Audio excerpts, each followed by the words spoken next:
What's up guys and welcome. You are watching Fazi Fitness. So let's start this video with Brandon Carey, who was spotted blasting those 150s for reps.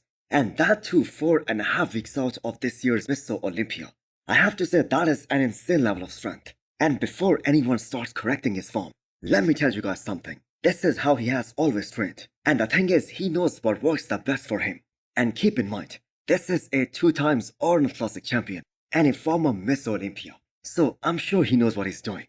So nobody is really talking about Brandon as a factor in this year's Mr. Olympia, especially for the title, or even for the top 3. So there is Hadi Chopin, then Derek, there is Samson Dowd and Andrew, then there is Nick and Hunter. And we have a guy like Martin Fitzwater in there as well. So people do not have Brandon in this year's Olympia top 6. So another year, where Brandon Carey is gonna have to prove everyone wrong. And the thing is, the man has been doing that since the Olympia 2022.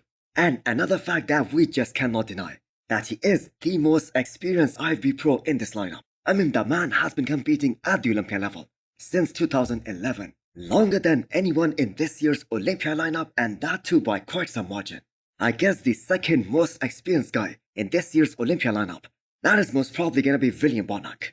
Because for those of you guys who do not know, William Bonac made his Olympia debut back in 2014. So the age factor of Brandon is also gonna come into play this year, as he is gonna be turning 42 next month. So Brandon Carey's motivation, that has to be the late Sean Roden, the man who won the Olympia title at the age of 43, dethroning one of the greatest of all time, Phil Heath, and proving that age is just a number. So 99% of the community isn't talking about Brandon. But I am actually excited to see how the change of coach works out for him this year.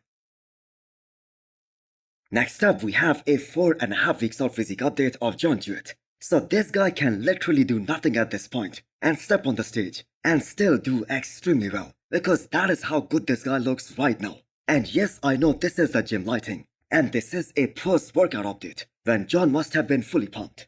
But still, you cannot deny that is an insane level of conditioning. That is a very impressive look right there. So how many times have we seen guys stepping on the Olympia stage? Not even close to this level of conditioning that John has right now at 30 days out. Now we all know he isn't the biggest guy out there, and he isn't the most aesthetic guy either. But you bet he is gonna be among the most shredded and ripped guys on this year's Olympia stage. So this exact look, that is 7 pounds heavier than what he weighed at this year's Grand Pro, that show that he won to earn his Olympia spot, which was just a few weeks back. And this also just goes to show us that a few weeks out or days out update before the show, that is sometimes better than the stage look. And a lot of that is actually attributed to cutting the water and going through that peak week protocols. Especially those final 24 hours, they are really important. So this was John's rookie year as a men's open bodybuilder, and he was able to make it to the Olympia stage in his 3rd try.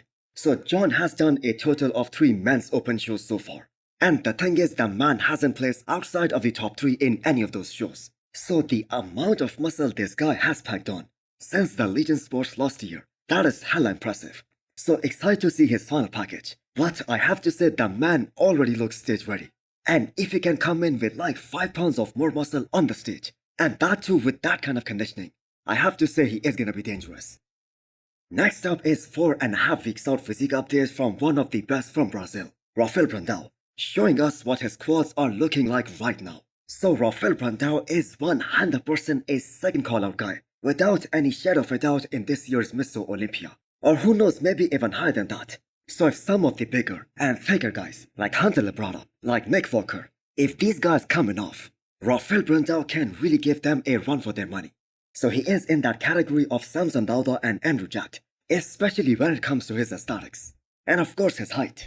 But again, I have to say he isn't on their level, especially in terms of the size. But the thing is, the man has been grinding extremely hard, especially after winning this year's Arnold Brazil, that show that he wanted to earn his Olympia spot for this year. And that was back in April. So he had a decent enough off-season, like 4 or 5 months, where his coach Neil Hill pushed a lot of food, so that he can be a bit bigger for this year's Mr. Olympia. And you bet that he is gonna be at least a few pounds heavier compared to his Arnold Ohio version. So Brandao was absolutely flawless in Ohio. All his poses, they are extremely impressive. He has no weak shots, which by the way is a huge advantage in his favor, since he is among the only few guys in this year's Mr. Olympia who has no weaknesses. His biggest weakness we all know is his size. And again, I have to say, if he wants to hold his own against guys like Samson Dauda and Andrew Jacked, he needs to be thicker. He needs to be a lot more denser. So let's see how much thickness and size Rafael Brandao was able to pack on after this year's Arnold Brazil. So if all the top guys bring their game, the comparison between him and Martin Fitzwater, since both of them are falling in that 7th to 9th range, that is going to be extremely impressive and very interesting. Next up is the physique update of Dubai Pro champion, Breon Ansley. So another Olympia for Breon, where he is going to be fighting to stay in that top 4. So we have all the respect and appreciation for Breon. He is one of the legends in this division. His rivalry with Chris Bumstead back in the day, that was one of the hottest things in the industry. The fact of the matter is, that division just evolved so much, and we have seen the induction of such great talent, especially in the last 2 or 3 years. And now there are a lot of great physiques in front of Breon. Like for instance, we have Ramon Dino, who is coming back for redemption. We have Wesley Vizers, the reigning Arnold Classic champion. And beating these guys seems almost impossible for him at this point, especially if they are at 100%. I mean, Ramon Dino wasn't at his 100% at this year's Arnold, and still he was able to beat him, and that too quite comfortably. So in all honesty, if Breon is to repeat that same performance as last year, which by the way was 4th, he is gonna have to beat Orsk Lashinsky. And I'm gonna say that isn't gonna be an easy task. Because if we take a look at the current state of affairs, especially for those top 5 spots, all those guys have better quad sweeps than Breon. All those guys have bigger legs. And that is the biggest weakness for Breon at this point. Now the way Breon presents his physique, he makes it look very aesthetic. And that is one of his strongest points. He is a master of posing and presentation. And credit must be given to his coach and his trainer, Chris Cormier. So it isn't easy being in your 40s, fighting these young guys. But so far, Breon has been very successful in doing that, especially in the last few years. So do let me know what you guys think. Where will Breon land this year?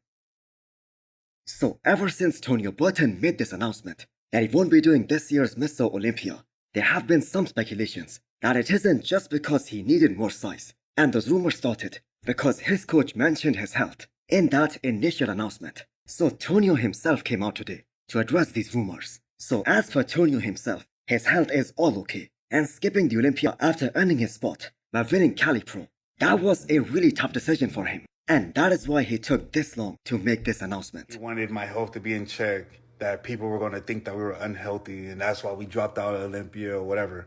We knew that was going to go that way, nothing to do with it. And honestly, after Cal, we were already talking about going off season. It just took me a long ass time to wrap my head around not doing Olympia. And I have to say that is a great decision, especially in the longer run, because he wants to improve his placings at the Olympia level. And he wasn't in that discussion for the top 10 this year. So for a guy like Tonio, who was originally a 212 guy, he just needs more time, more than a few months, in order to make some drastic size improvements.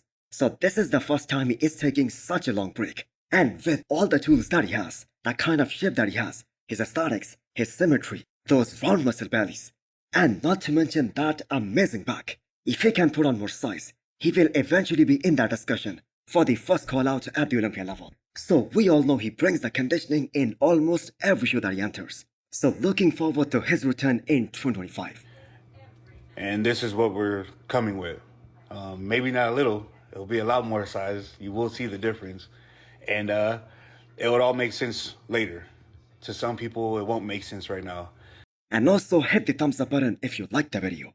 And smash the subscribe button if you wanna come back for more. Thanks for watching.